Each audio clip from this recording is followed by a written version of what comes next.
leaves in 3 days, so we can take our time. No, it's tomorrow evening, I think. I hope you're more precise with everything else you say.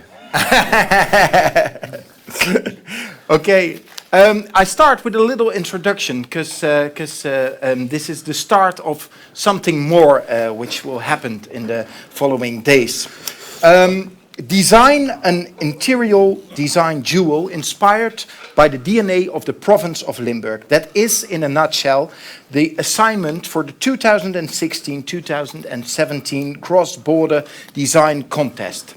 This year is the first edition of the Crossborder Design Contest for outstanding third year student of internationally renowned design institutes. It is an initiative of Connect Limburg, that is the branding organization of the province of Limburg, of MOSA, of Leolux, and Zuid Maastricht Academy of Fine Arts and Design.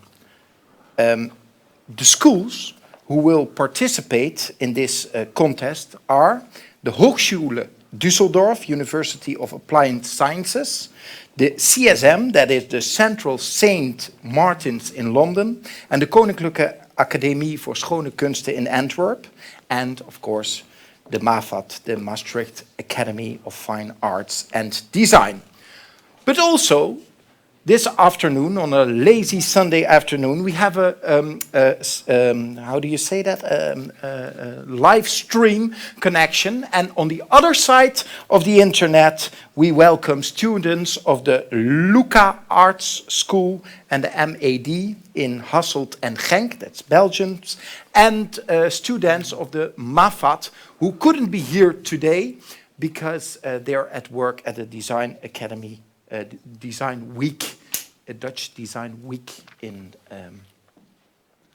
Eindhoven. Okay. So, and then now the moment you've all been waiting for. He's born in Tel Aviv in 1951. He studied art in Jerusalem. He studied architecture in London.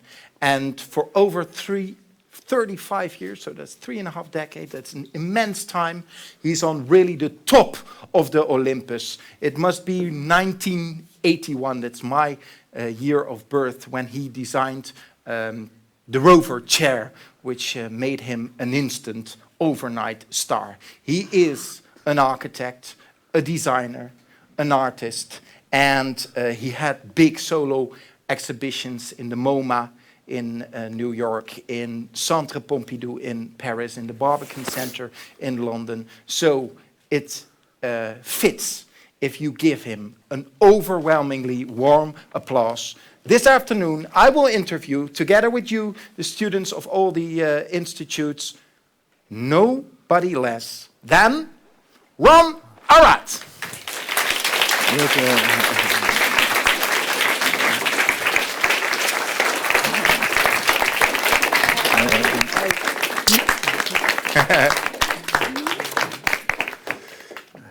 Wow, great to have you. Excellent to be here. Nice. We have maybe before we sit down, we have Leolux is a manufacturer of furniture, and they made possible that you are here, and we sit on these chairs. So maybe I was hoping to have some of my chairs here, but yeah, I thought so too. Yeah, they were a little bit expensive, I think. But is the design any good? You think? Design is excellent. Yeah, you like it? Yeah, do you like it? Are they here? Is the designer here? I think the boss of the manufacturer is here in the back. Yeah. He nods no. It looks like good quality. Yeah. And it's absolutely fantastic, but it's not groundbreaking. No, it's okay. It's not exciting. No, but is anyone excited by this? Then we sit on it. I'm excited to sit because this is my fourth country. I woke up at 4:30 in the morning in London. Yeah. And then I landed in Germany. In Düsseldorf, eh? In Düsseldorf, yes. And then I went to Belgium. Yeah, let's talk first. Let's talk and about then your day. Let's talk about you. You visited, I think, you visited a gallery in Lanaken, didn't you? No, I didn't visit the gallery. Okay. I visited the warehouse. Okay. And who It's Ernest Moermans? Ernest Moermans' place. There's a piece, a very magic piece that was in the mold for 6 years. Long story, but it is a huge piece. Maybe I have a picture of it, maybe not. I think the. Are we connected here? Yeah, we are. We are connected. I think we can see the bodyguards in No. 2009. Oh, you want to do it? No, you. Of course. Let me do it. I want to see if I have this. Maybe I have it, maybe not. Because no, I don't have it. I have pictures that I took. Anyway, it's a huge. It's a folly. It's no one else in the world but Ernest Moermans would even consider doing it, because it's impossible to do, and it's a big silicon table. Yeah. Big, when I say big, it's from me to Ernest's daughter there, that sits there. Yeah. And it's made of silicon, and the skeleton is a bit of prose that I wrote. Maybe I'll show it. I'll find it later, maybe. Yeah. And Vodafone, stop sending me messages. Anyway, and it was in the mold, and for 6 years, and I haven't seen it. So I thought, while I'm in the area, I'll go and check it out. Check it out. Yeah, it was good. It was good to see this amazing place. But maybe you have to tell, because I don't think everybody here knows Ernest Moermans. He's like an art producer, or how can you describe that? He's many things, but the thing that we did together, we did fantastic things, amazing things that no one else can do. I mean, this is part of the talk I prepared for somewhere else called What's and Ifs, because everything is about what happened if we'll do this, what happened if we'll do that. So I think if I go to this, is like what happens if what is the question? It's about balancing. What happens if you put the weight of something in, not in where it's used, where it normally is? Like in the case of cutlery. So this cutlery that I made for WMF, it doesn't. You don't have to. It's there. The handle's ready for you, floating. It's called pirouette, and it is inspired by the big things I did with Ernest. Yeah. A series called The Bodyguards. Yeah, it's beautiful. And The Bodyguards are the weight. The weight is in the wrong place, so it's all you have to catch it to sit down. But let me show you. Yeah. I mean, this is like early work that I did. Like this is an early sort of mixed found object, and my little contribution there, the fit. So when you sit on it, it's a chair. But when you get up, it's a sculpture. Yeah. So it doesn't waste time being a chair that no one uses. So it's fantastic. I was at Maurice Mentjes' place, and he has one a chair like that. Right, and this is called AYOR, which no one that bought it knows what it says. AYOR said at your own risk, because and again it's like it's a sculpture when it's not a chair, and then this is in Lanaken. Like before my time there to come and cut and things, we prepare the blanks. They are made, if you're interested in how they're made, they are vacuum formed aluminium. You use superform aluminium, which is aluminium that's very rich in magnesium, therefore you can polish it like stainless steel. So we made the tool for it, and we sucked it to get like vacuum forming. That's made in England. This is before Brexit, so you could do things in England.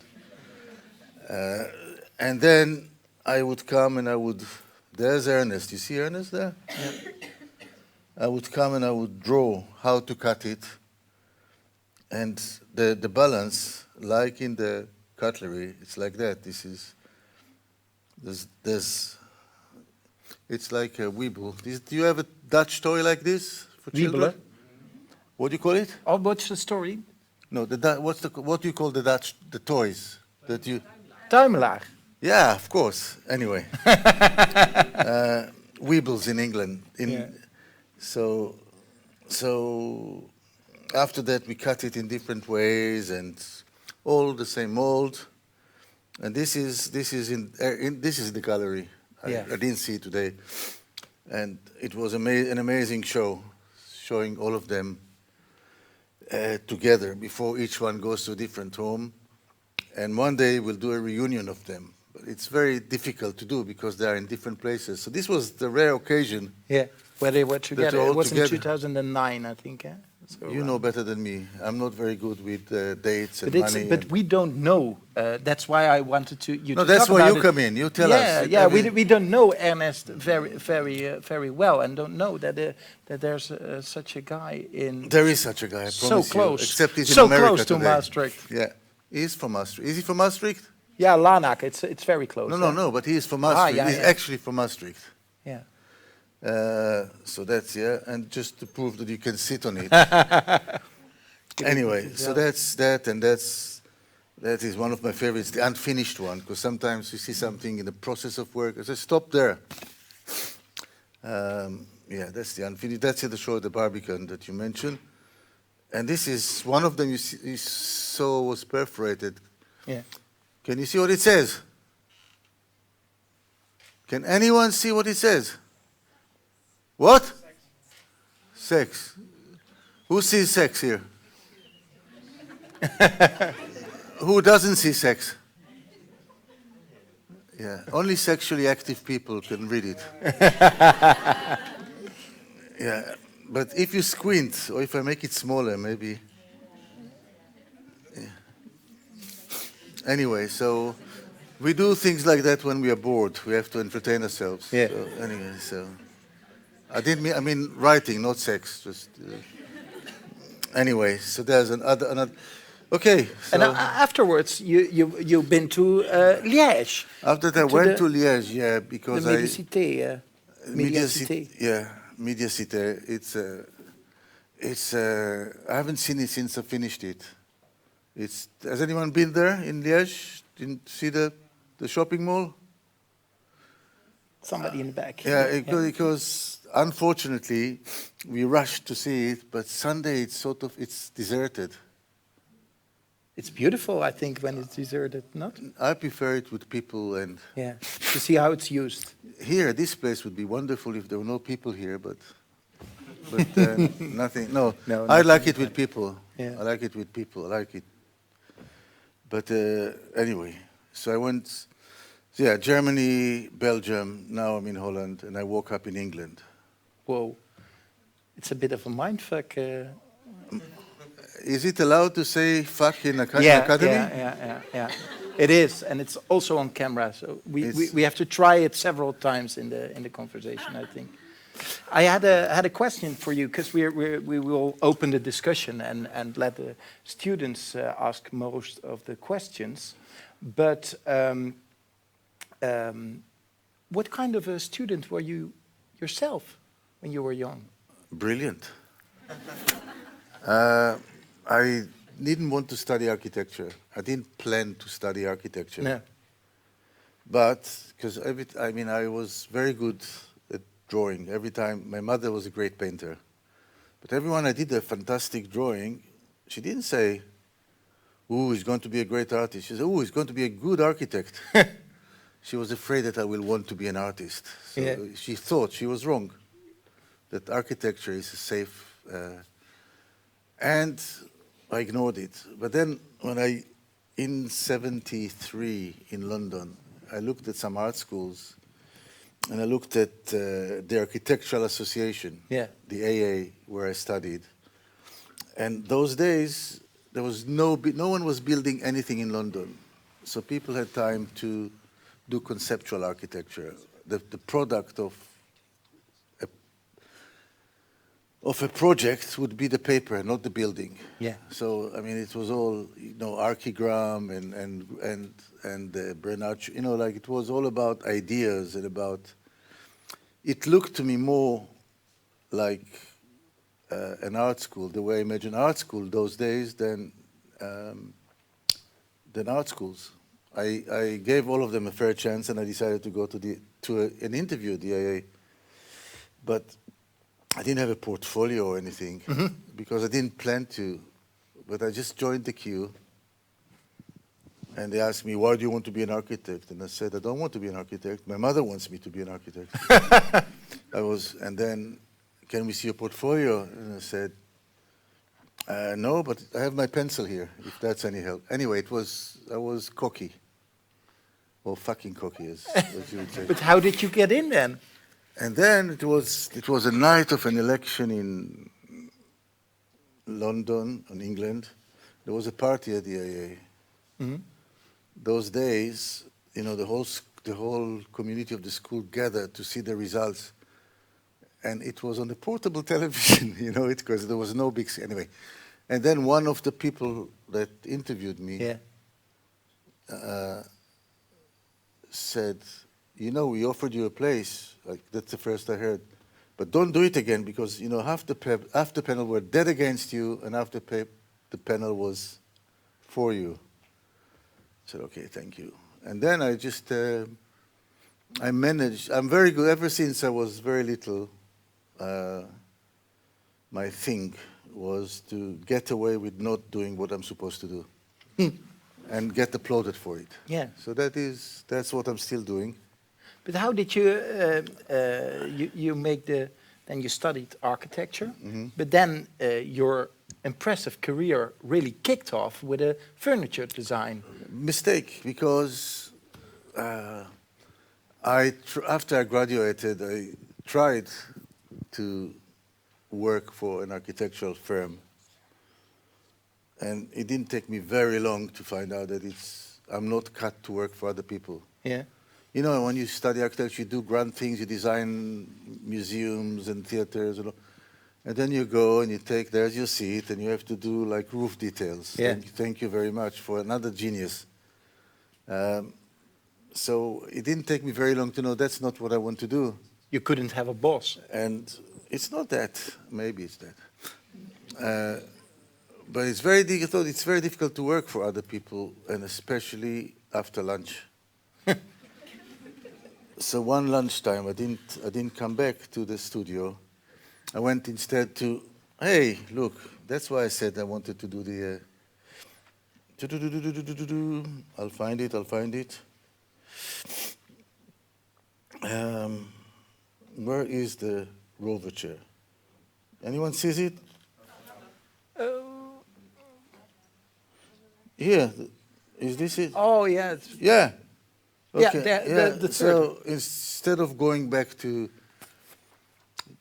my office, I went to a scrapyard, and I was on a mission. I'd made this little drawing of what I want to do. No, actually, it's a lie. I first had to locate the chair, the seat, the car seat that I wanted to convert into a domestic furniture. And I wasn't thinking of Prouvé, I thought of Marcel Duchamp and Picasso, like the bicycle seat with the handlebar, or ready-mades. Yeah. I did my thesis at the AA about ready-mades in art. So I made this chair.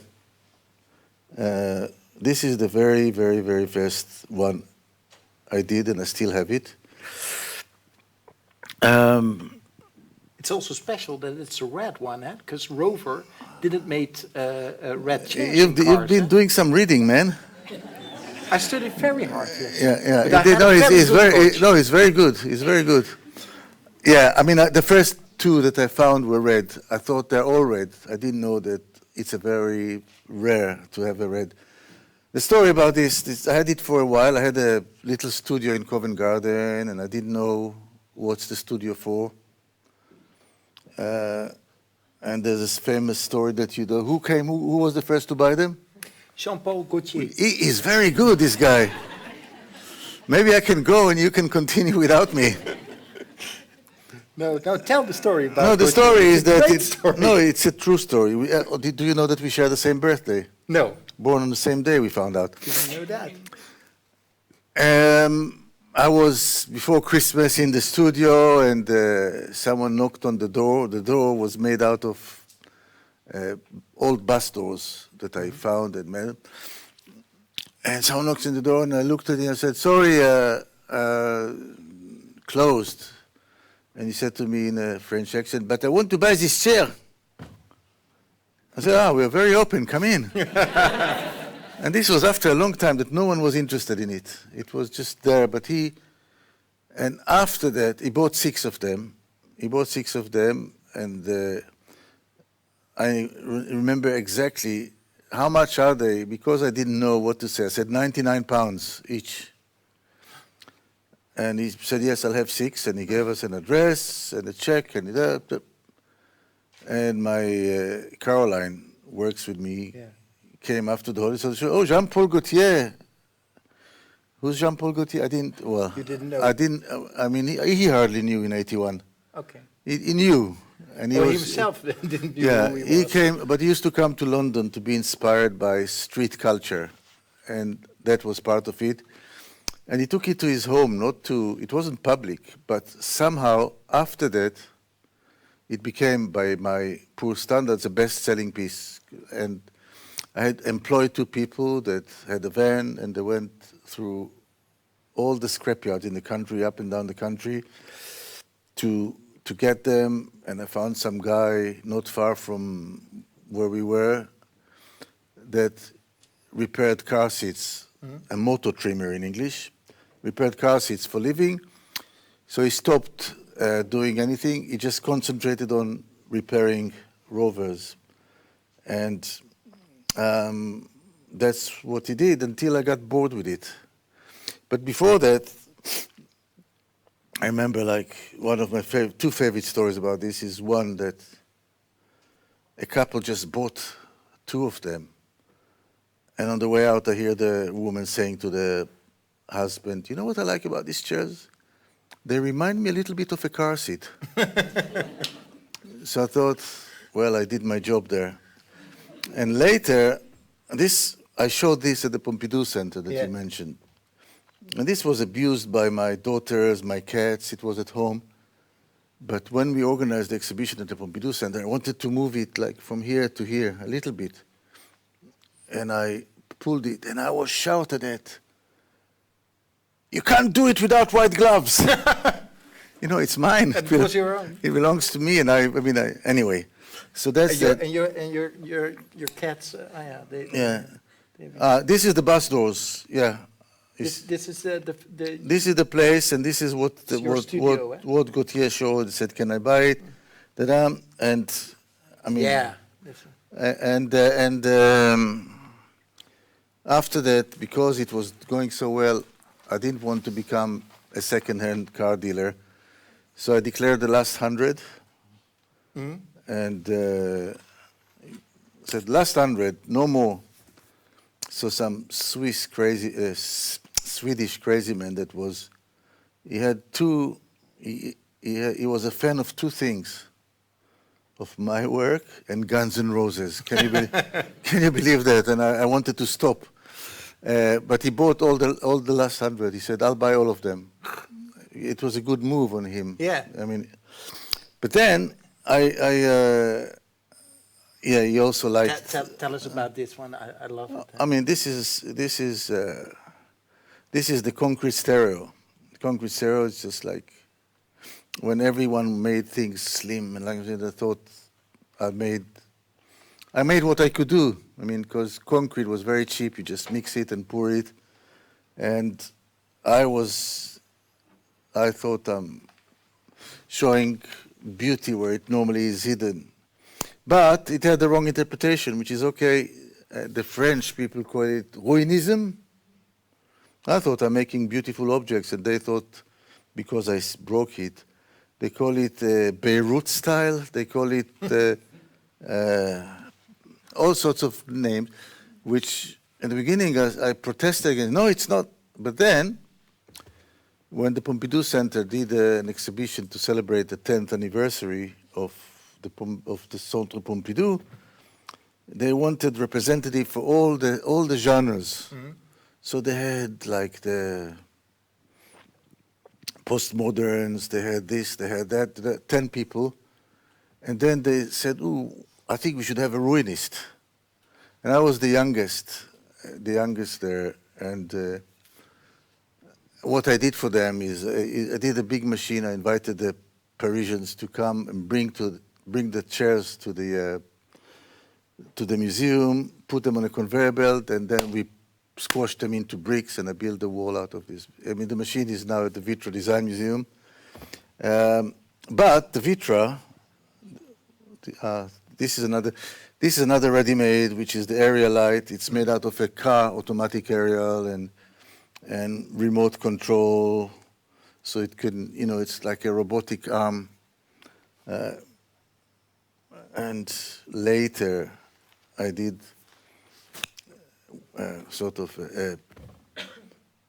to celebrate the 10th anniversary of the Vitra editions. I'm jumping the queue. But because of Vitra, because of Mr. Rolf Hellbaum, the clever man that runs Vitra, I was sucked into the world of design because two things. One, I read an article about him, a picture of the Rover chair, and it says that Ron Arad is probably one of the most interesting designers to come from London. And I didn't even know I'm a designer at that time. Yeah. I just and then he invited me to do a piece for the Vitra editions. Yeah. Vitra didn't need to go to Milan every year with a new thing. They had winners. They had all the Eames chairs and thing, and they're still selling. They were made before Fellbaum was in business. Yeah. But anyway, so they invited 10 people again to do the Vitra edition, to do pieces that when you design them, you have no commercial consideration. Yeah, you were real free. Yeah, real free. So I went to visit Vitra. I was flown to visit Vitra, and I saw an amazing production line, 2,000 people, state-of-the-art machinery, all automatic, amazing. A ring for lunch, a ring when lunch finishes, like real world. Mm-hmm. And, I could use any of it. And I went back to London, and I sort of failed the exercise because instead of doing something that I couldn't do without them, yeah, I did something that I could do better than them, which is the well temperature. The idea here was to take temperature, which is sprung steel with no memory. Mm. It bends back. It bends back, and it doesn't crease. And when you bend it, the curves it gives you. It's not. And I wanted to do like an easy portrait of a chair, made out of like back, arm, and seat, 3 pieces. Mm-hmm. And then this was it. I mean, still, it's like. Luck, because I did a drawing I did a little thing with scissors, cut it with a staple gun, and I knew it's going to be reasonably comfortable because there's no secrets about, you know what the angle of the recline of the thing, you know the angle of the back, the height more or less, there's no secret. It's not. It's already invented. Yeah, and people think, you must know a lot about ergonomics. No, there's not a lot to know. It's very easy. If you can't do a chair that's reasonably comfortable, become a dentist or accountant or something else.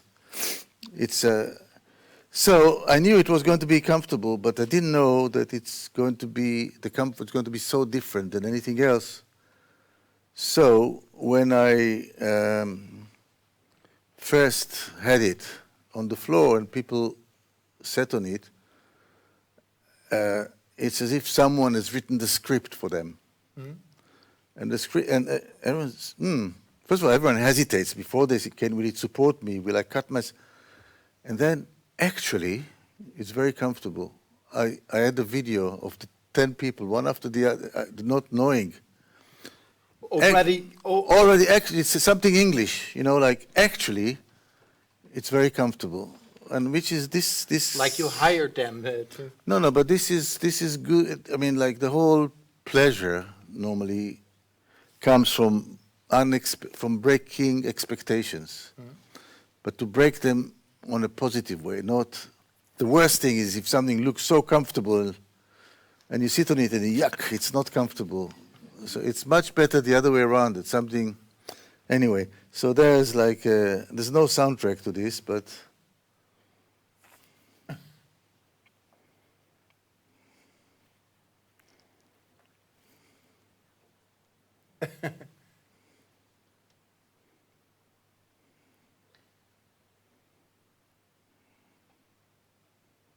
Anyway, he's thinking, actually, it's very comfortable. Yeah. But the thing is that sort of exercise led to my best selling thing ever. Because I did a workshop at Vitra, and they asked me, what materials do you think you need a material? And I said, get me some coils of tempered steel. Shall we ask if they know which is your best? If they don't know, they have to go home and do the homework and see. Do you know what tempered steel is? Does anyone know what tempered steel is? Oui. Okay, let's start. Does anyone know what is steel? Yes.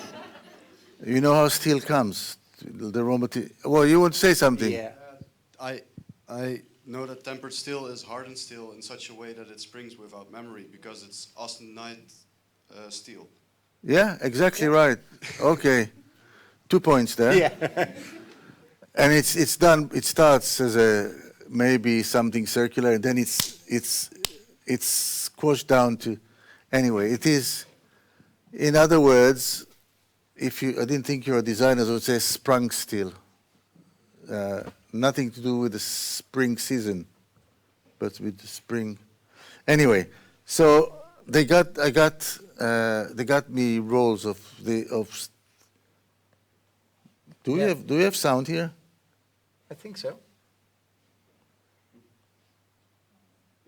But maybe somebody can check. I don't think so. We should have sound. Who's the check? Sorry?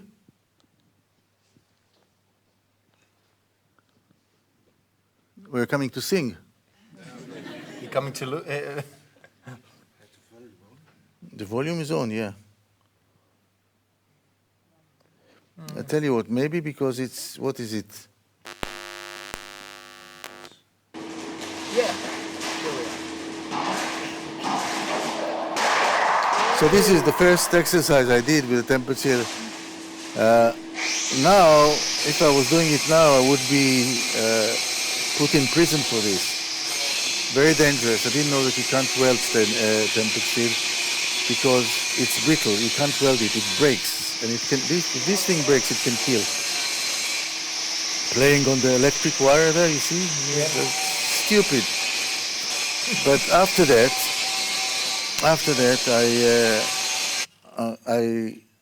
I made all sorts of furniture that are playing with the tempered steel and the box section, the wheel. I mean, the box section is the wheel of the designer.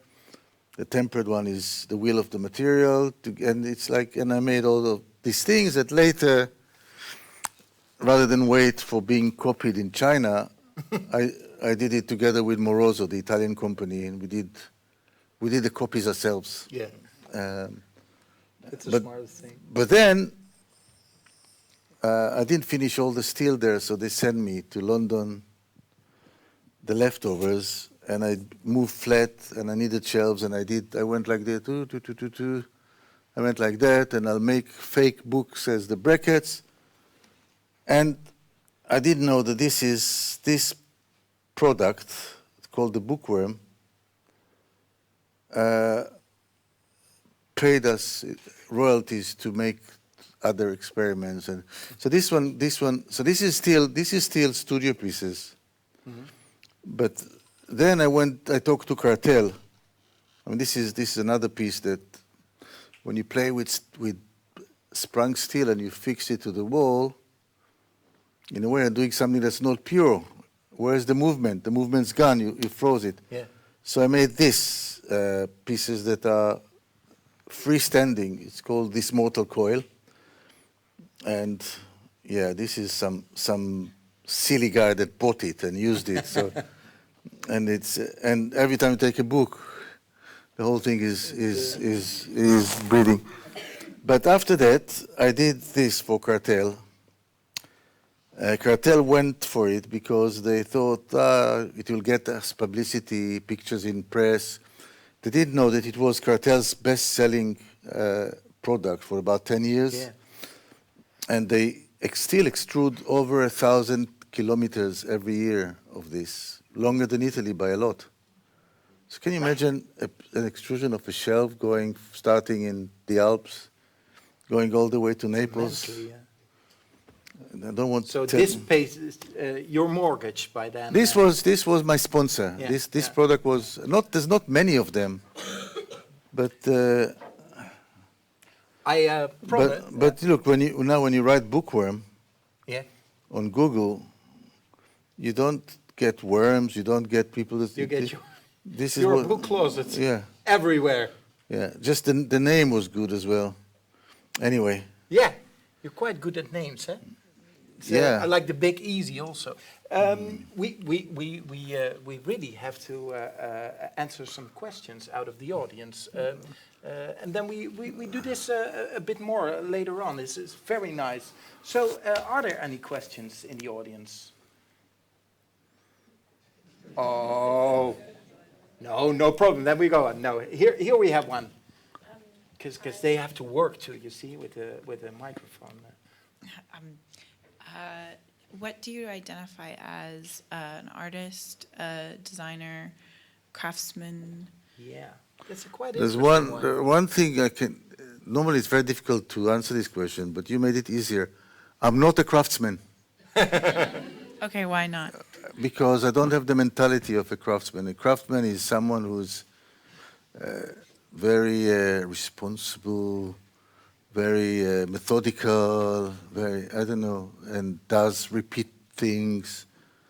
And I used to make everything in my studio, in my work,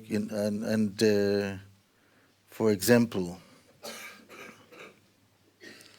this piece, actually, hang on. What's the name of it?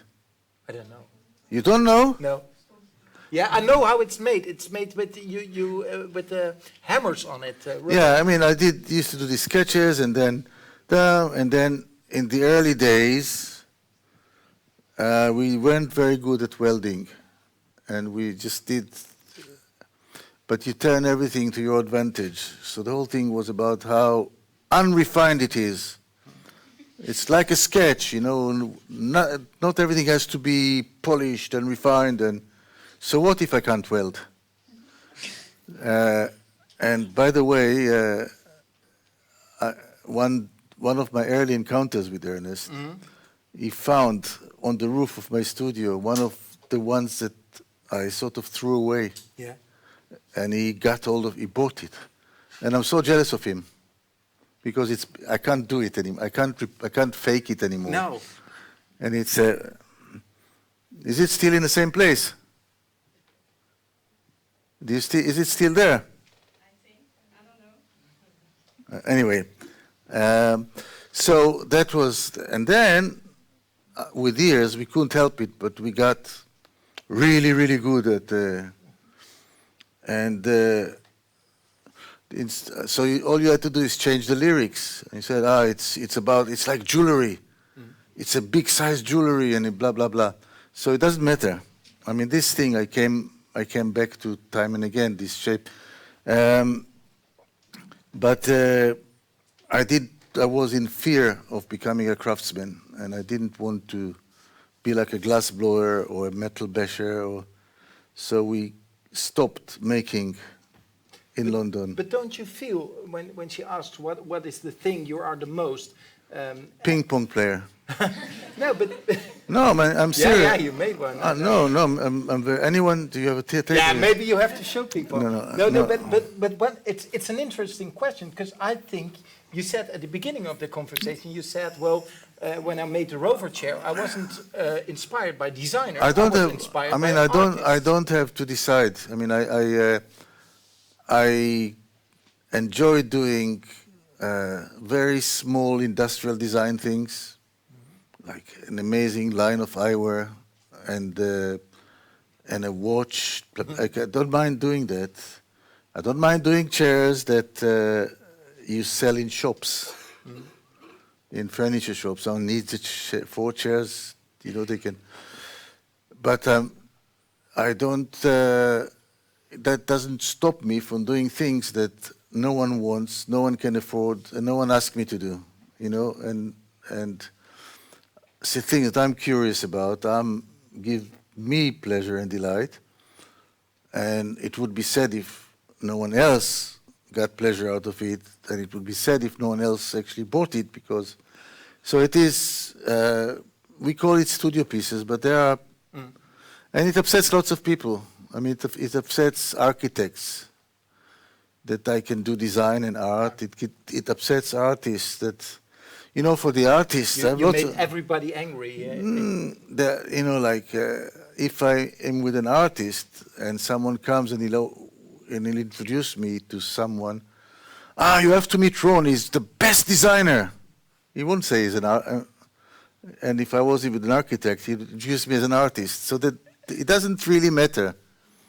I mean, you have to know some things are. I mean, it's to do with what is the objective of a piece.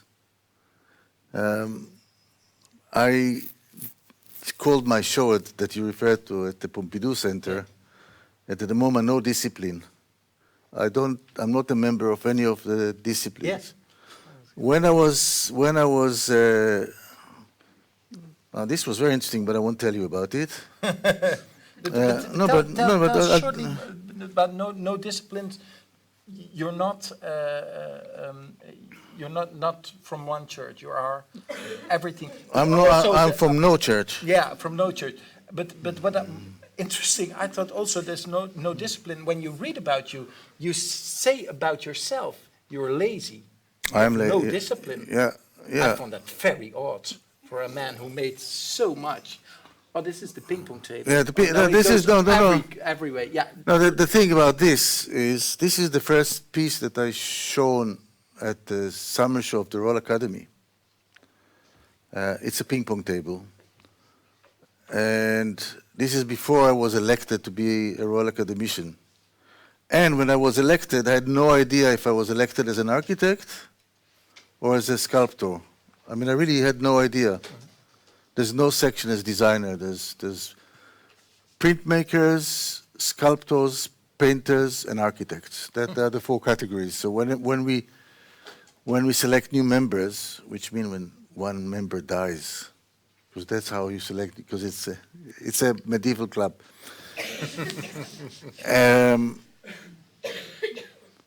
I showed this. Someone invited me to show a piece, and I showed this at a ping pong table. Do you know Anthony Caro, the name? Does anyone know Anthony Caro? There? Yeah. In the back? He passed away 2 years ago, but he's like the sculptor of England. It's like Henry Moore before him, and then Anthony Caro.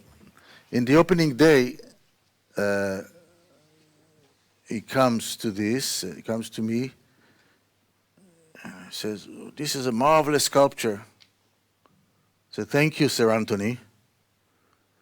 And then he wanted to tell me a secret. You should try and play ping pong on it. You see, he saw the sculpture and he thought it was his idea that one could play ping pong on it. And this was sort of, for me, a big, big, big compliment. You know, it's like, that is at the Royal Academy, there's the picture of Basilisk upside down. That's in the Cannes Film Festival, and that's like a show I did with the artist. But is it easy to play ping pong on it because it has this belly? What the belly does, if you want to be scientific now, is it slows the game down. Because even if you smash a very flat one, it goes up more than it would be. So it makes the rallies longer. Oh, And once you play this, you don't want to play anything else. do you still have it? Yeah, we play every day in the studio. We play on the #1 version. So we play on this. This is in the studio. Where is it? That's the studio one. Same idea. Same idea, but so I'm sorry Very nice. I can't. But let me show you at the Royal Academy. At the Royal Academy, every summer show they give the court to a different artist. It's a big thing. Like this is something that was made in Lanaken. It's Frank Stella. And then there's Barry Flanagan at the court, and that's Damian Hirst, and that's Anish Kapoor, and then that Jeff Koons, Anselm Kiefer, and the best one was last summer. It was this. I wanted to do a sculpture that not only you look at, but also the sculpture looks back at you.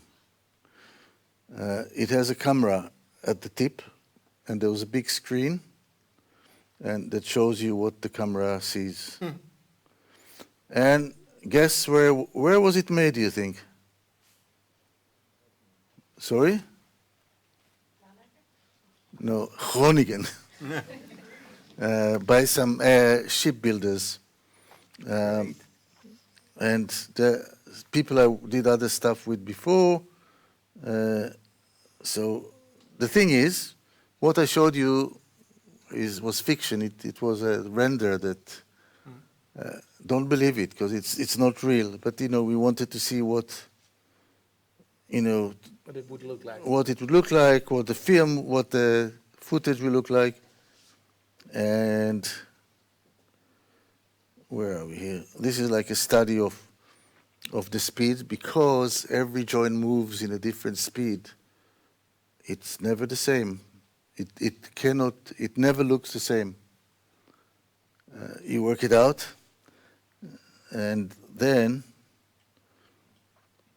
this is in Groningen, making it. I don't know what I'm missing here. What footage? Oh, no, I don't need this. I'll tell you what I need.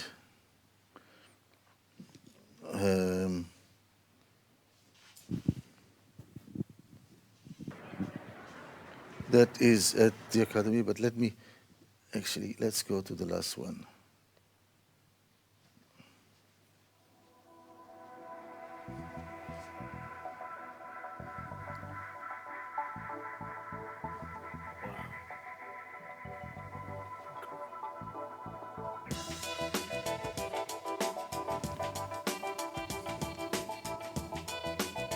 That's little meter, so you see how big it is.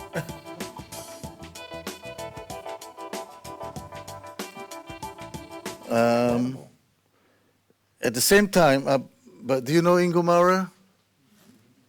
Yeah, we did a light together, a small version of this, so it's a desk light that you can. But at the same time that we did this in Groningen, we did another project with them. it was a competition for a suspended sculpture at St. Pancras Station. Actually, it's every year they give it to a different artist. I'll spare you my writing here. So that was my piece. It was called Totot, Train of Thought of Trains. And again, this is a render. This is fiction. This is a lie, and you live it with it for a long time. We thought at one point, because of it's going to be like 20 meters in one piece, that we have to get it through this door, and that we have to screw it in to go up. But we looked at bringing it with trains, but let me show you. This is in at the shipbuilders place. They also did it in Groningen. Yeah. But I'll show you. This was a very.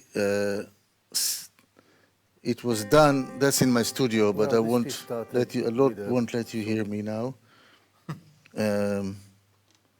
I'll skip. You know this land here. Yeah. We in Holland think Dutch design is really ruling the world.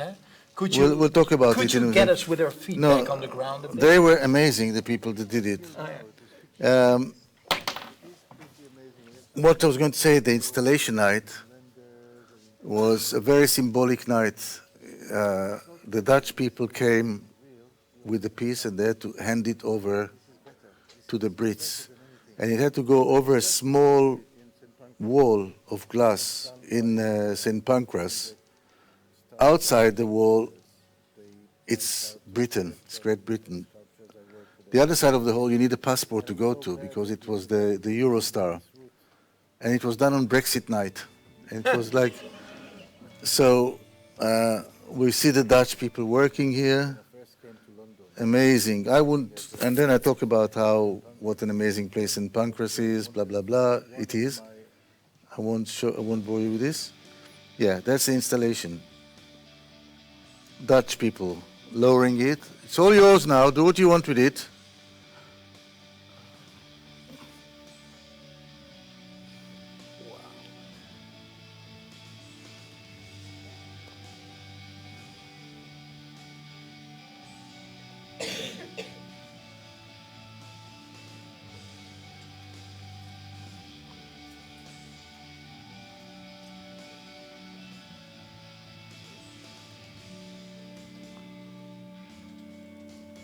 This is going towards 4 o'clock in the morning.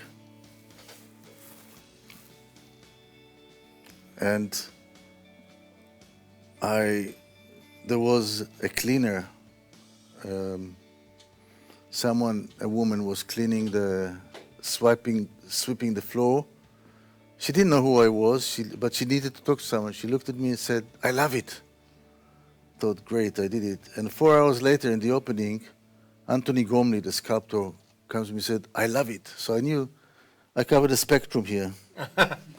So if you take the train, don't look on the floor, just go. Look up. Yeah, look up. And just before, go on, you can feel free. No, I just wanted to have. No, I just wanted to say something. As I'm in Holland, and as we talked about tempered steel, Yeah. I'll show you, like, saying, what if you do a bike with no wheels?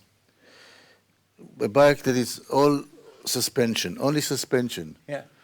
We did it for the Elton John AIDS Fund. They asked me to do a bicycle. Can you ride on it? Can you really ride on it? You know, it is like the sentence. Yes, when it was published, the internet was full of geeks asking, yes, but can you ride on it? Can everybody, you? Yeah, can you? Yes. No, it's good. You demonstrated. I was going to say that everyone that saw it. Okay. Yes, but can you ride on it? You want some coffee or water or? It's a long. I have my own water here. Okay. I don't trust. You don't trust Dutch water. Is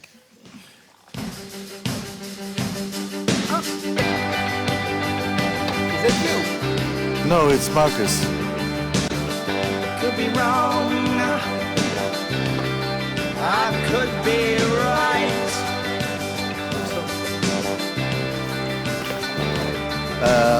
This is a new product, which is an A5 half a liter that you can all have in our bags I could be black, I and could drink. be white. But see what it is. I could be right, I could be wrong.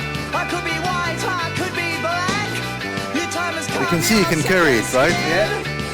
He's going from the roundhouse to the studio. That was the answer to yes, but can you ride it?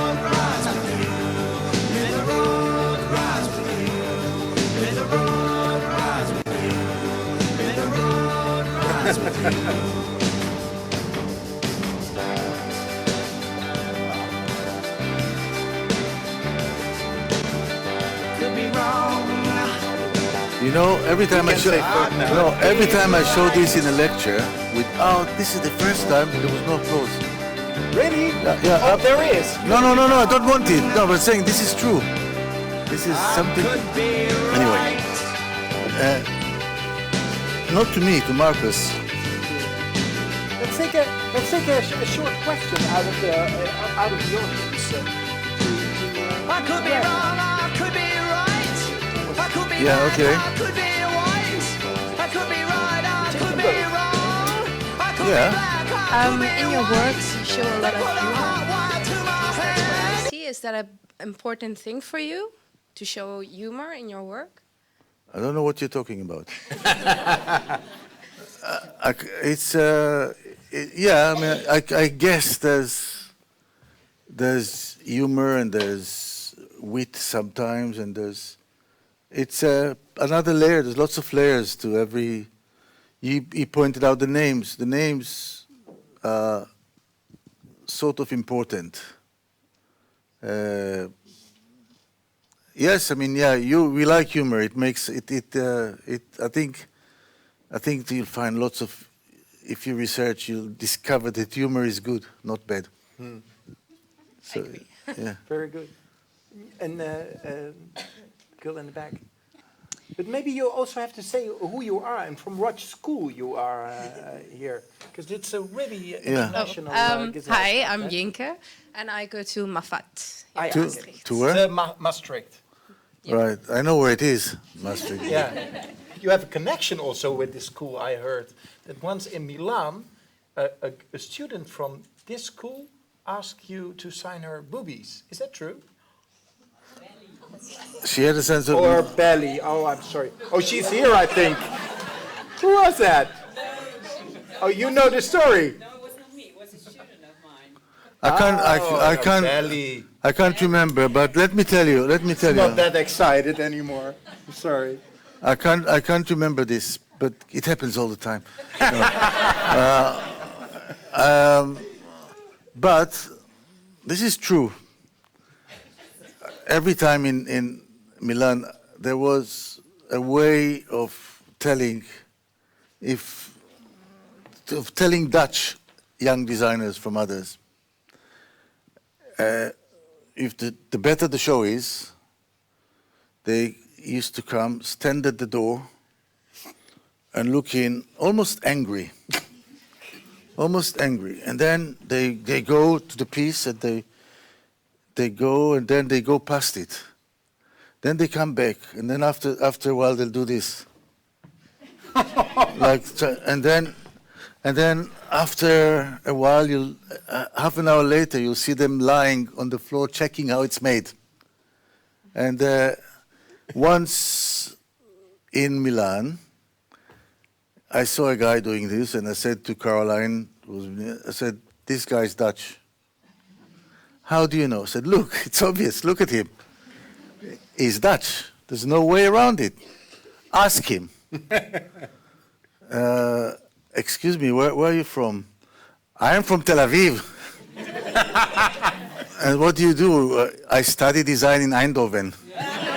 So I lost all my money, but then I got it back. Got it back. Fantastic. Yeah. But Dutch really piss you off sometimes, huh? No. No? Absolutely not. Look, I need to go home safely. No, Dutch are the best, Dutch. We had another question at the back. Yeah, hi, I'm Sunny, and I was wondering what piece you actually enjoy the most of making. Okay. I think you need your iPad again. What piece? Enjoyed making, so that's a good question. I don't make anything. I will always rely on people that are better than me at making, whether it's Ernest Moermans and his people, whether it's the people in Groningen, or whether it's. I used to have like dirty nails and stuff like that, and I'll tell you about a recent piece that I made. We will get there. Ben Brown.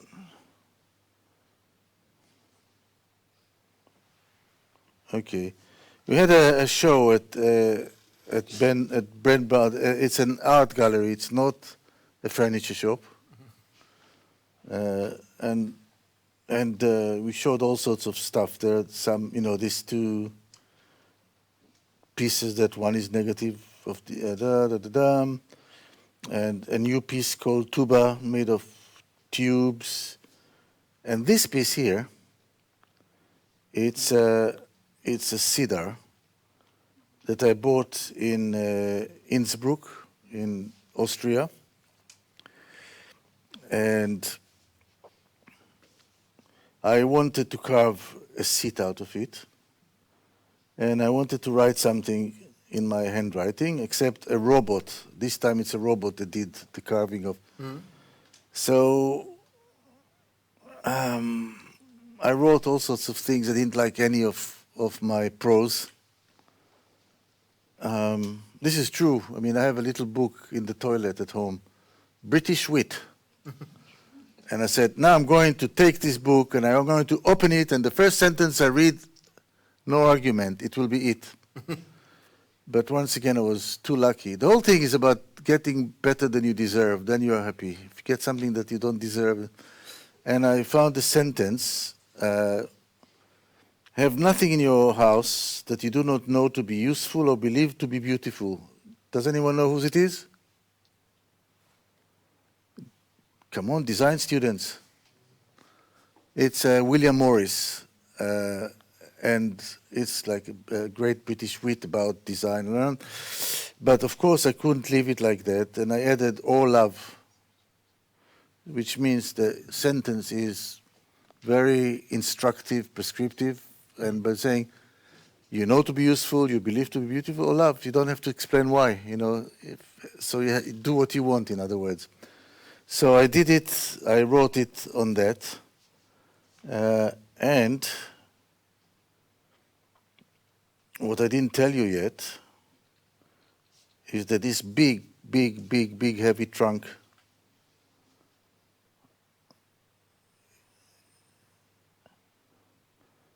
there's the map of China outside, and there's other stuff in the exhibition, but yeah, this one.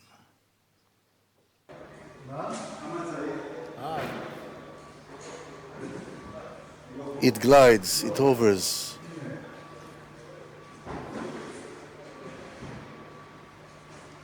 And it's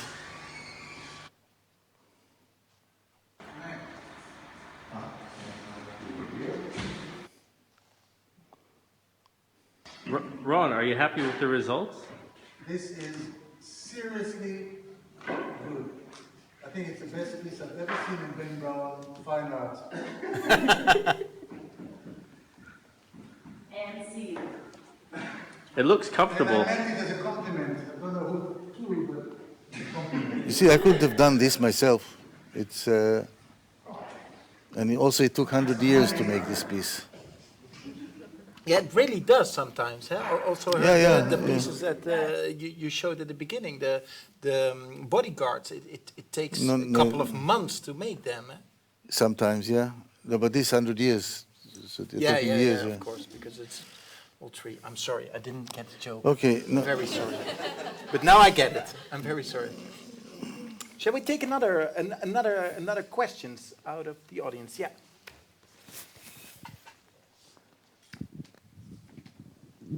Hi, I was just wondering, a lot of your work seems to be quite technical, like the way that that was gliding, and then the thing at the RA. I'm sorry, I've already forgotten the name of it. The spire. The spire, but like it's quite almost physics based.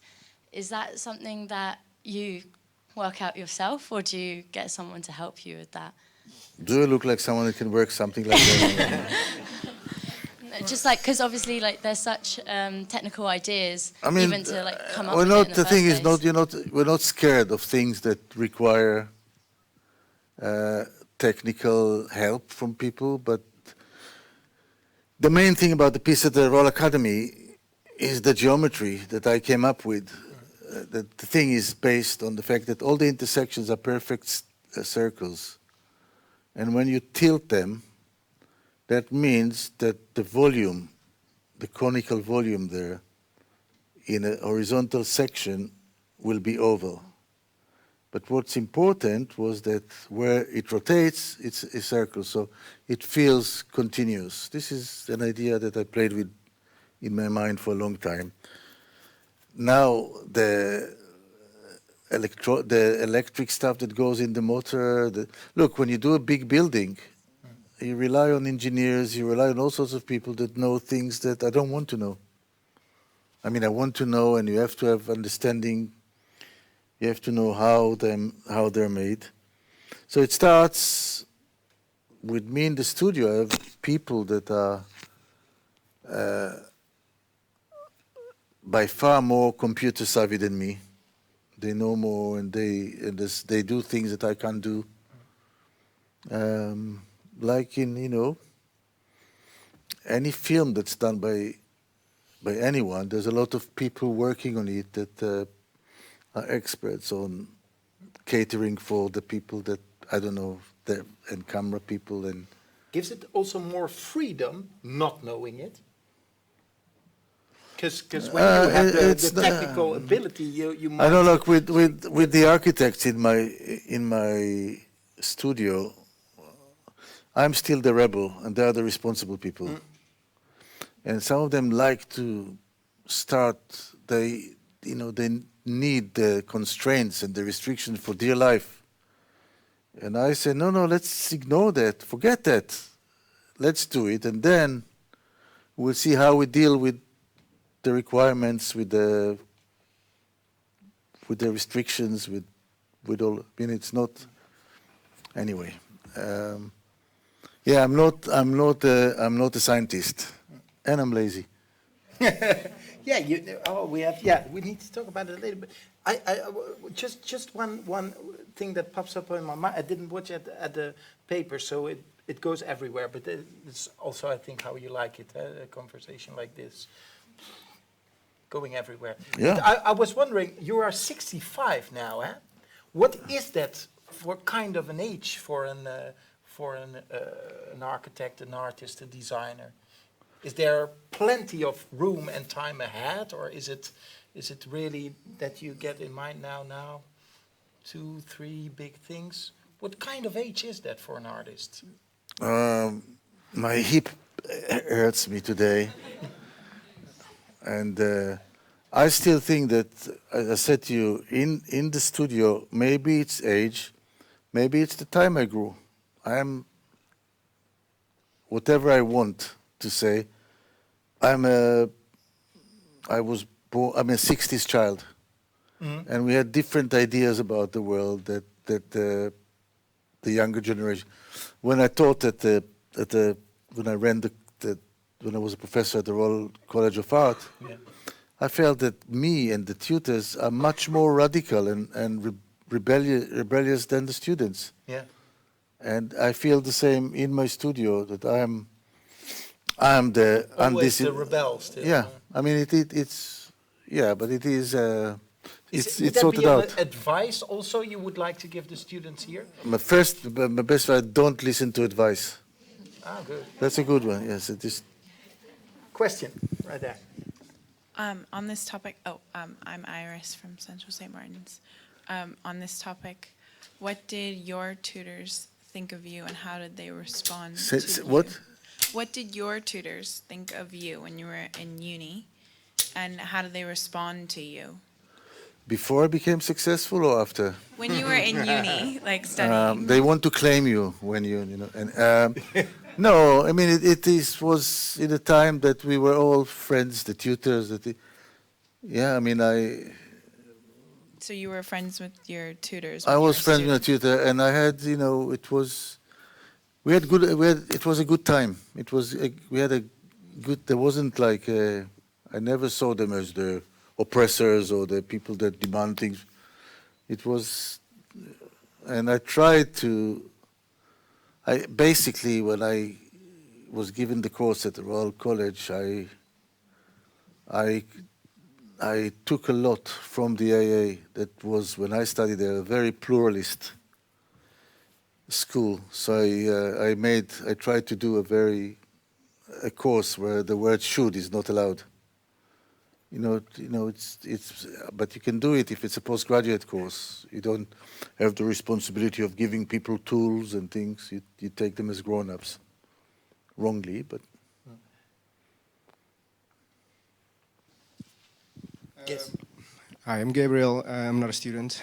You said that you feel like the rebel part in your studio counterpart.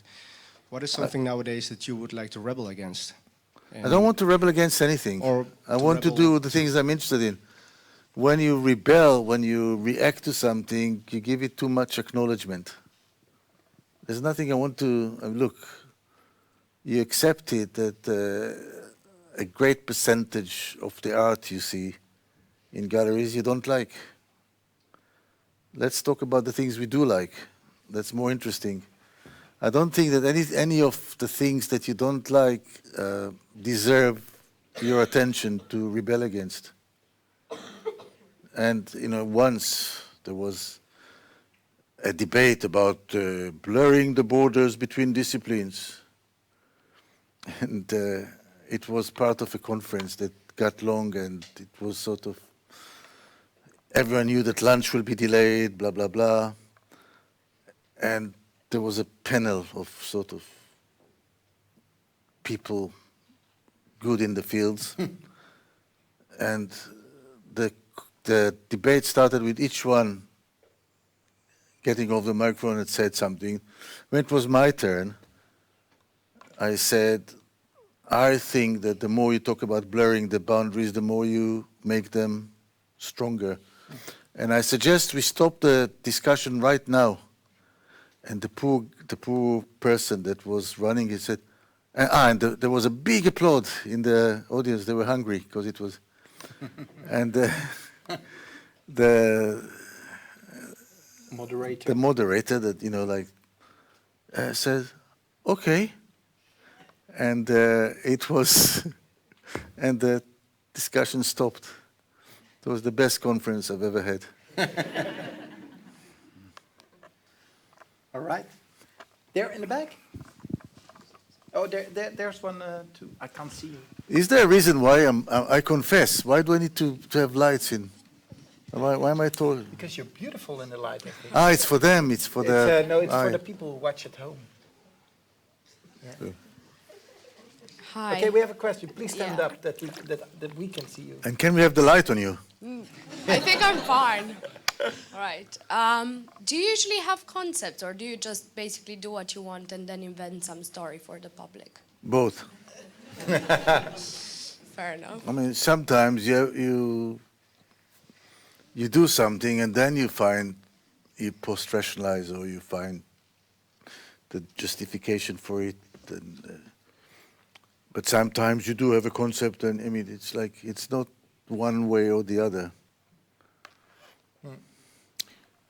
It's clear, eh? Yeah, it's very clear. Yeah, it's a clear answer. In the back.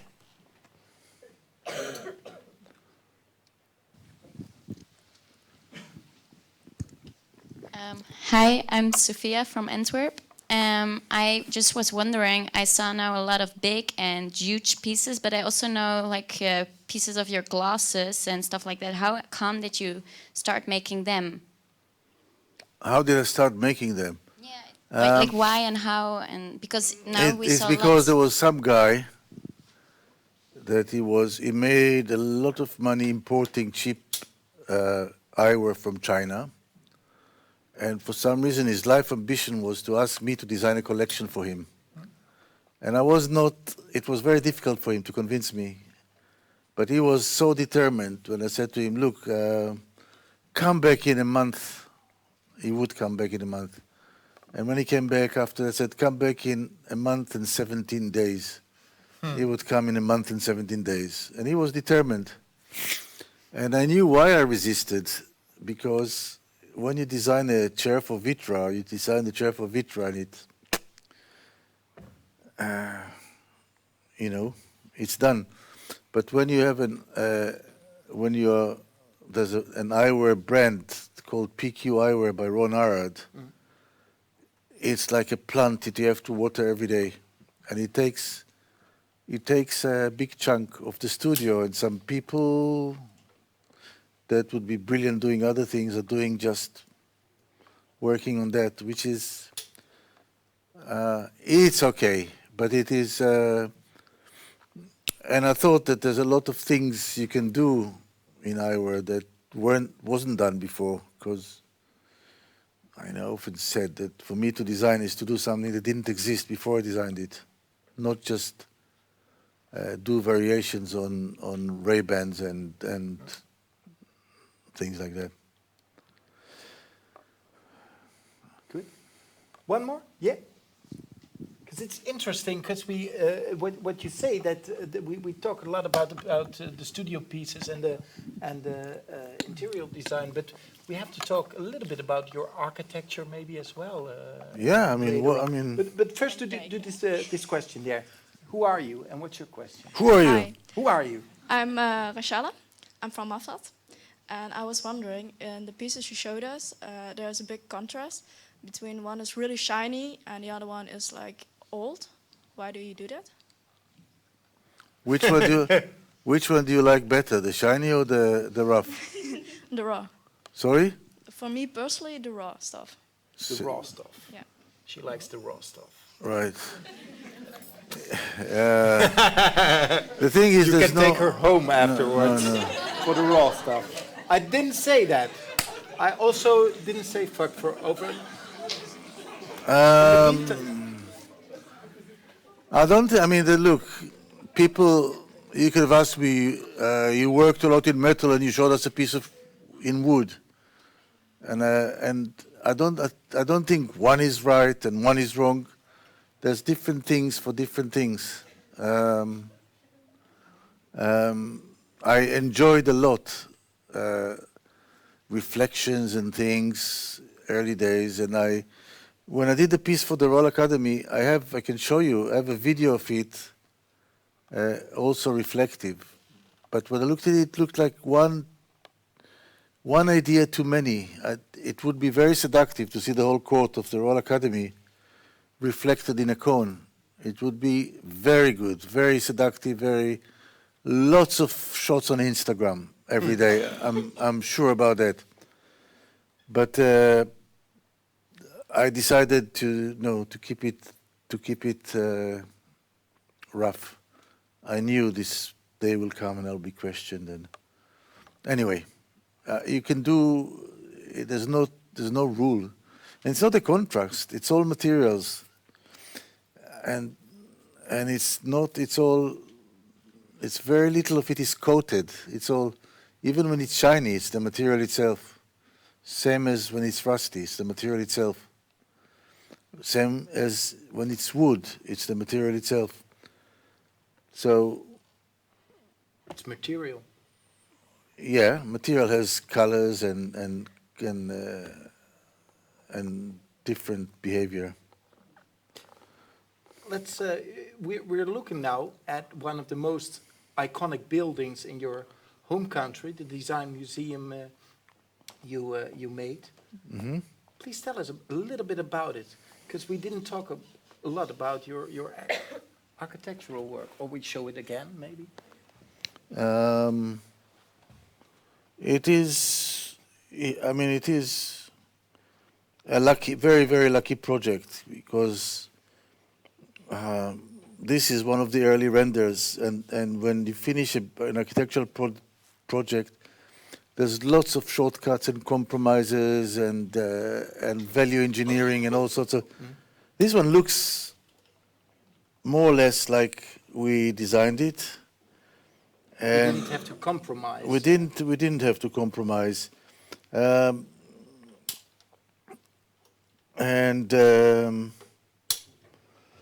I mean, it was a very lucky building, you know, like, say, it's not in Tel Aviv, it's in a city near Tel Aviv.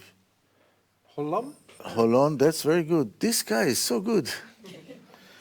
But when EasyJet celebrated the 15th anniversary, they did this poster with all... It's on it, yeah. Oh, sorry. Yeah, with all the icons of...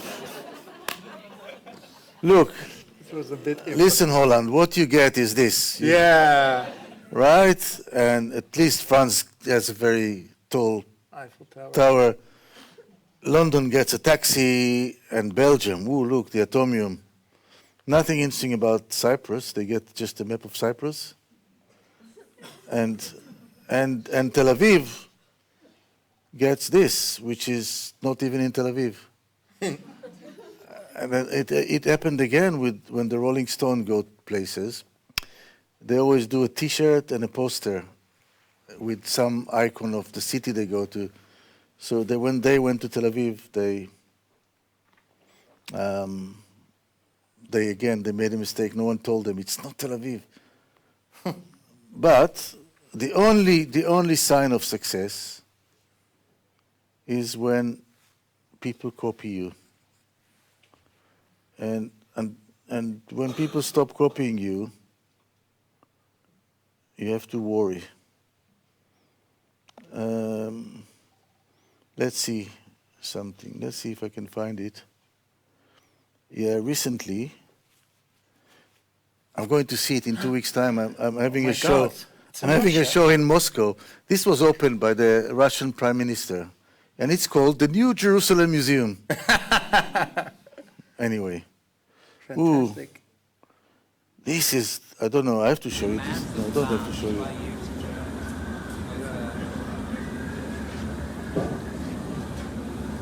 Where's this? This is in Venice, in Urana. Do you know this piece? Yeah, you know, it's a ready-made by Marcel Dichon, the bottle rack. So I did a series of blowing into it, blowing glass. Again, I wish I knew how to blow glass. I'm not a craftsman. But I don't think this craftsman would initiate this idea. And we are very happy with each other.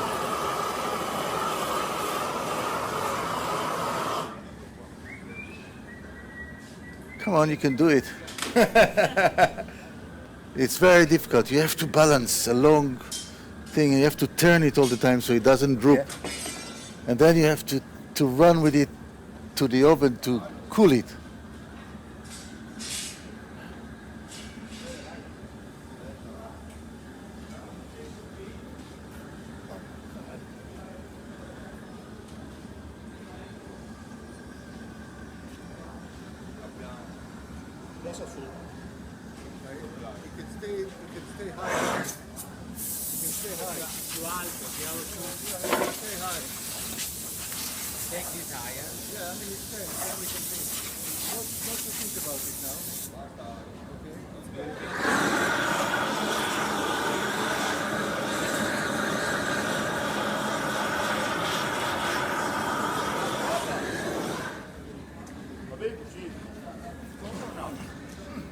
And again, even a piece like this will start as if I can find it. yeah, I mean, it will start with drawings and with sketches, and like this is a sketch I would do on my Wacom tablet, and then anyway. Nice. Maybe we do a few more questions, and maybe we can. I would like if Maurice Mentjes. You know Maurice, eh? Yes. Mentjes. Would you like to have? I'm so happy you're here. So maybe you would. Maybe you have a question for Ron. Or an answer. He has one of your chairs at home, eh? I know that. Yeah. Maurice.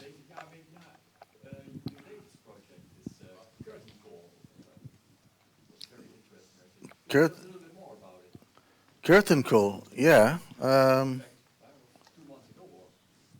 No, curtain call happened 5 years ago at the Roundhouse, and It's then with the glass fiber. no, it's not with glass fiber. It's with silicone rods. Oh yeah.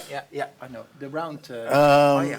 It is the Roundhouse is an amazing place. This is where the bicycle ride started from. It was the Roundhouse, very near my studio. And the director of the Roundhouse is a delightful guy called Marcus Davey. Mm. And I run to him sort of mostly around lunchtime. One lunchtime, he stopped me in the street and said, the Roundhouse started doing art installations every August. The first one was with David Byrne from Talking Heads. Mm. He had a piece called Playing the Building, a piano. Every key on the keyboard was connected to some part of the building, and you were invited to play the building. So after that, Marcus Davies said to me one lunchtime, Ron, do you want to do the next installation at the Roundhouse? I said, yeah. And I said, completely joking, let's do something big and round. I will have like a 360-degree projection on it, and we'll let people walk through the images. And he says, that sounds good, which was okay for him, but we have to work out how we do it. And we tried all sorts of things. This is an experiment in the studio of projecting on silicone rods. Here it has another thing. We are projecting also what we are photographing. So you get all this sort of...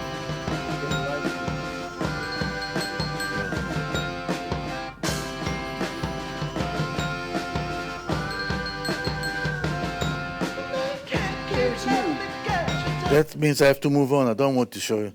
Anyway, and that's the Roundhouse, the amazing Roundhouse. And this is an early render that we did. Oh my God. And but is this a project where you asked other artists yeah, as well yeah, to yeah. make content for the... Because it was so seductive, the medium, why keep it for myself? So I asked, I'm not a curator, but I asked my friends, Gabi Klasmer is a great friend, to do a piece, Greenaway and Greenaway. Actually, it's not Peter, it's Jude Greenaway, his nephew. Okay. But all in the family. All in the family. Christian Markley did it. And everyone did.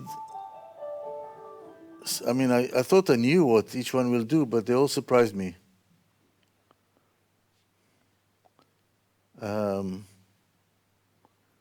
And now it was shown last month in Singapore, and it's going to tour Asia, and it's a moving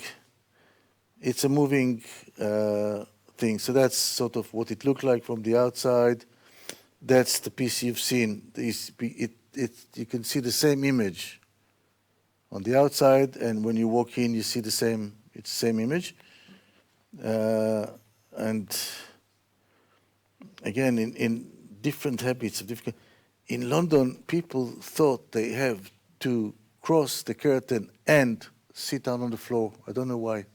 I really, because, I don't know, maybe because that's what happened at the Tate when they had Eliasson's piece that everyone, I don't know.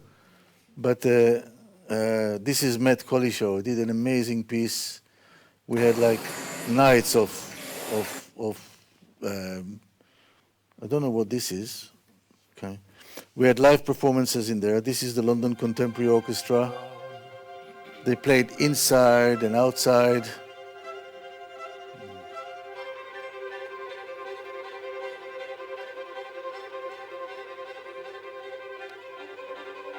It's long. I mean, we don't. I have the time, but you don't. This is the Roundhouse has a circus course there. So this is like a chamber circus of the Roundhouse, 4 people. It was a magic night.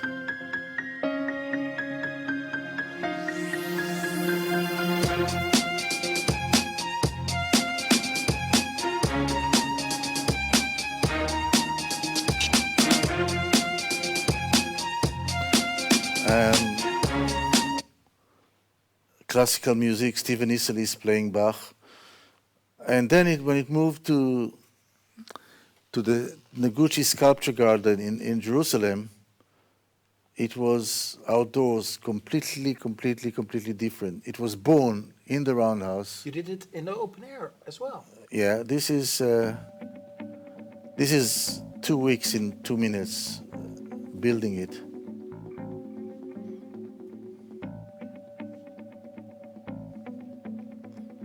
I had to apologize to Henry Moore for obscuring him there, but...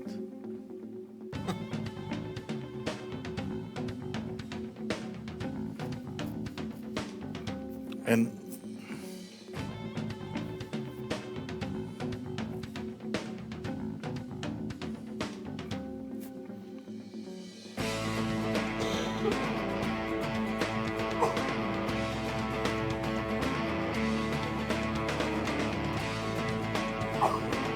when it's outdoors, you have to wait till it's dark before you start the night. And then... Very beautiful. And then we had like performances. This is a great dancer called... So some footage and some shooting on location.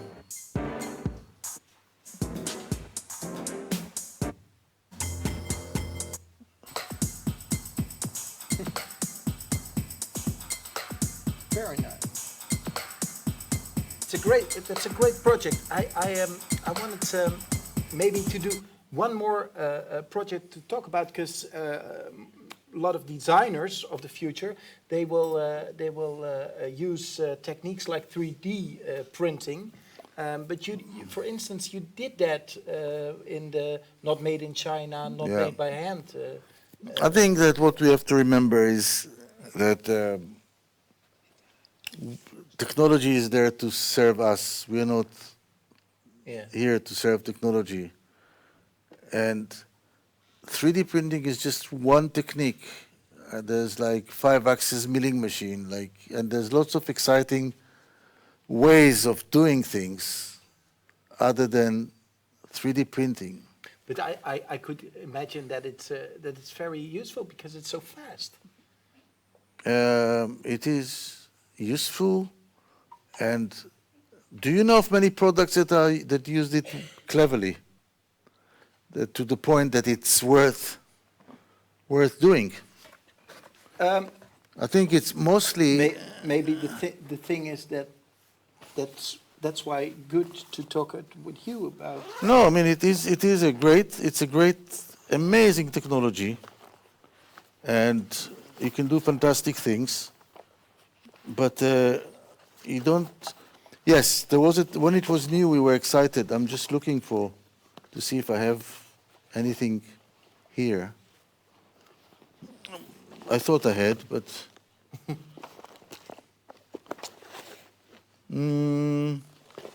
maybe I do. Maybe not what I wanted to show.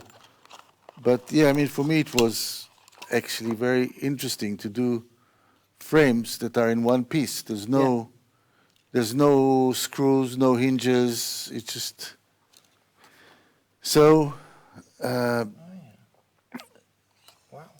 And it's light, blah blah blah. It has. I have a reason to do it, but I really dislike the fact that the people that sold it harped on about, it's 3D printing. It's 3D. Oh, sometimes it's 3D.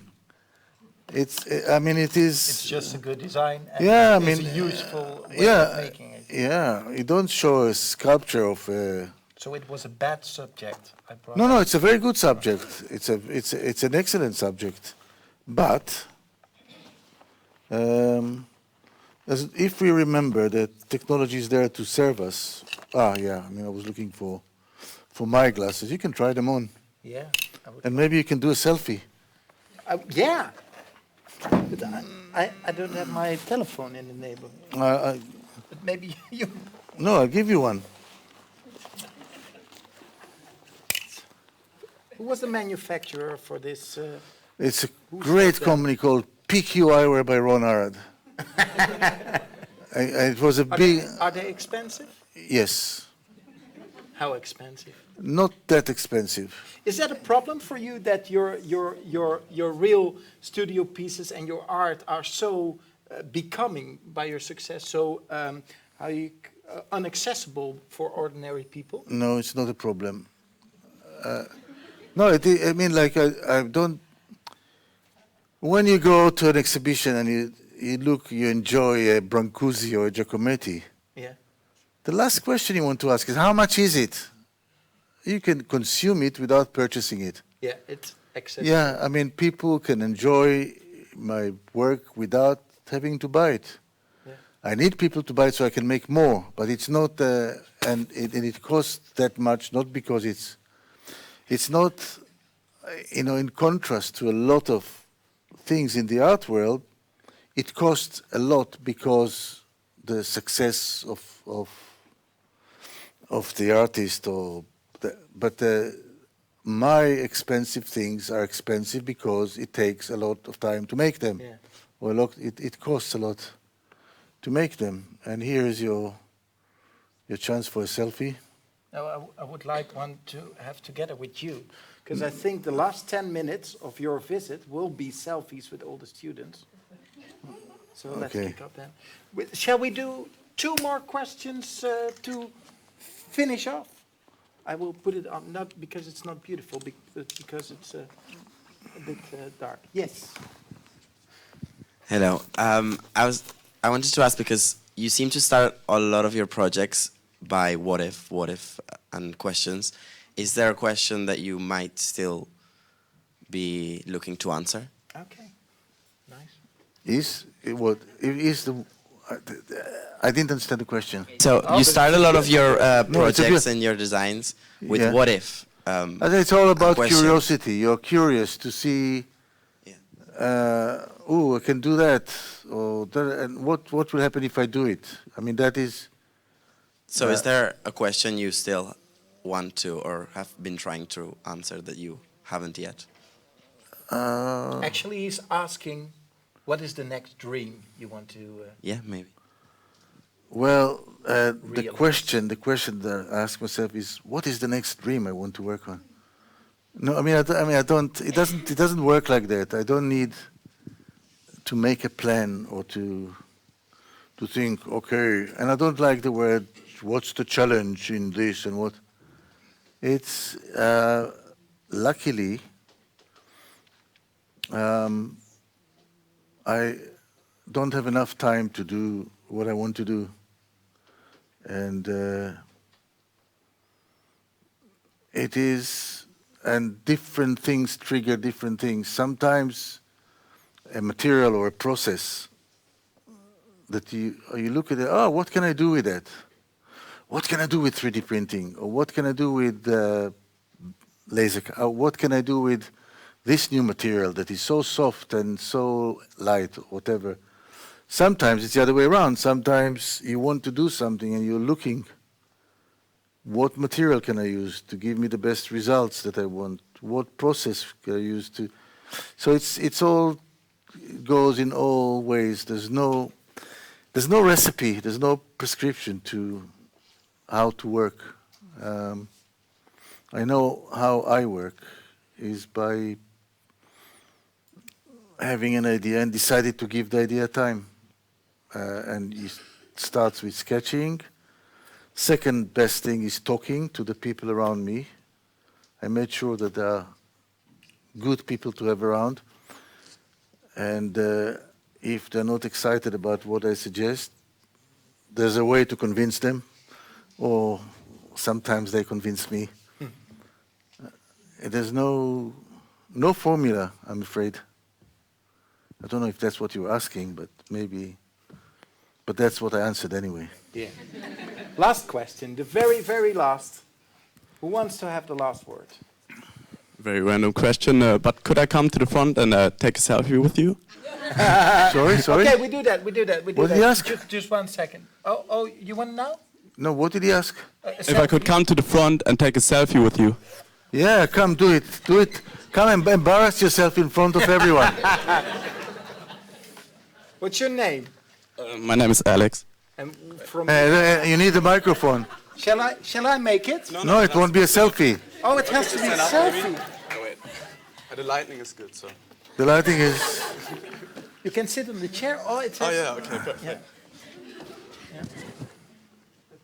What do you do with this picture after that? What's the purpose of it? I think I probably put it on Instagram. And then? Do you want How many views do you expect? I don't know. 12 people liked it. Maybe, yeah. No, it's a good memory. And it, yeah, was nice. Excellent, thank you. Thank you very much. Okay, well, that seems a little bit, we have 2 more minutes. How shall we end? Did you like it, the 2 hours? Yeah, it was very, very good chair. Sorry? Where do you get your hats from? My hats? Am I wearing 2 hats? Well, you had another really good one when you were putting up the sculpture in St. Pancras. Huh? Right, I make my hats. You have a very famous hat also. Some people have good hair, some people have good hats. So it's like... All right. What about your scarf? Is it handwoven? The scarf, I found it in Beijing, and they had lots of them, and I made a mistake because I spent time choosing which one is the best instead of buying the whole fucking lot. All right. It was... shoes are from Kemper. And what is this? Is it Gap? I have a look for you. H&M. No, it's Gap, yeah. Yeah. I apologize. Cheers for Yeah. You're also a fashion icon. Am I? Yeah, apparently everybody loves it. Well, I would like to thank you very, very much. It was great having you. He did his homework. This guy did his homework. Well, I don't know if you... Okay, thank you very much. It was great. And tomorrow you're back, eh? Tomorrow you're back. I think so. Kick-off meeting, and then with Sander Kleikers, eh? And Ron is also... Yeah, you're very... and now you can all take selfies, I think. No. Someone needs to come and wear this. Yeah? Who wants it? I think someone... Give us a song. I give you your... Yeah, I would like to...